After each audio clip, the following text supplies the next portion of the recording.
Hi, I'm Nancy Laffey from Completely Quilted in Ponca City, Oklahoma, and today I'm going to be demonstrating the 6th block of the Atlantis Block of the Month designed by Southwind Designs. This is the skate block. It has some new fun techniques that I'm going to demonstrate to you. If you'd like to participate in our block of the month, just reach out to us. We'd love to help you sign up. So I've already made these center elements. Those are something that we've already done before.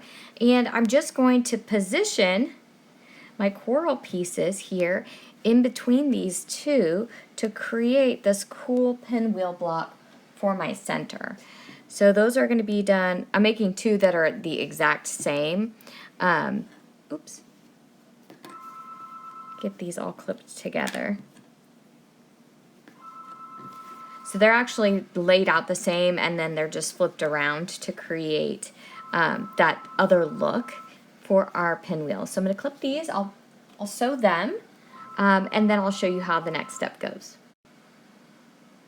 Now that I have those sewn together and I've created that triangle, now I'm ready to place my other two rectangles that are going to be placed here and here.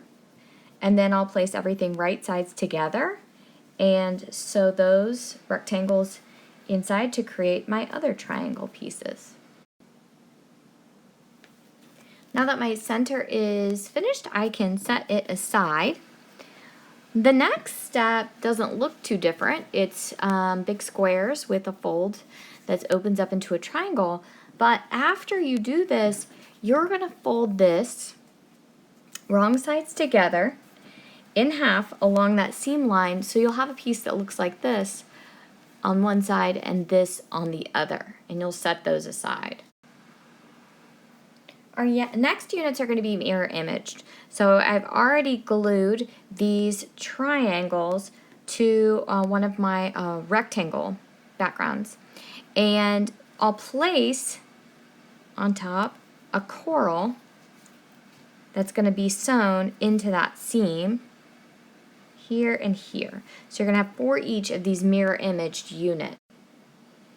So here's that new unit that we're going to be sewing. So make sure that your triangles are pointed out, and I'm going to layer this up, making sure that I'm not stitching on this triangle side. I'm going to be stitching down here. You can see that I've got that 1/4 of an inch, like when I have just a regular fold, peeking out underneath. And then right sides together, I'm going to place my other unit, and I'm going to stitch along that line. So what I've got here now is this big opening here, just like my other pieces, and that's going to create something multi-dimensional with lots of folds here. So I've got a fold here and a fold here, and then also my fold underneath. So that's going to be all pressed open with all those seams lining up, and then we'll be ready to put some more together. Now I'm ready to piece this together, and you'll notice that I still have these big triangles. And so what needs to happen when I'm piecing these together is I'm going to fold those out of the way. So for this unit here, for this particular for like my first row, I'm going to fold that out of the way and take that seam, and I'll do the same for any side that I'm sewing here. So I want to make sure that those are folded out of the way.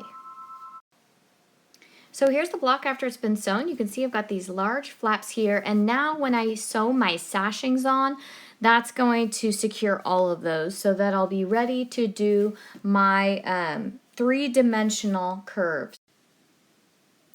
Now that I have my sashings on, I've gone ahead and pinned those points where I am going to have kind of a half curve and then use that pin as a pivot.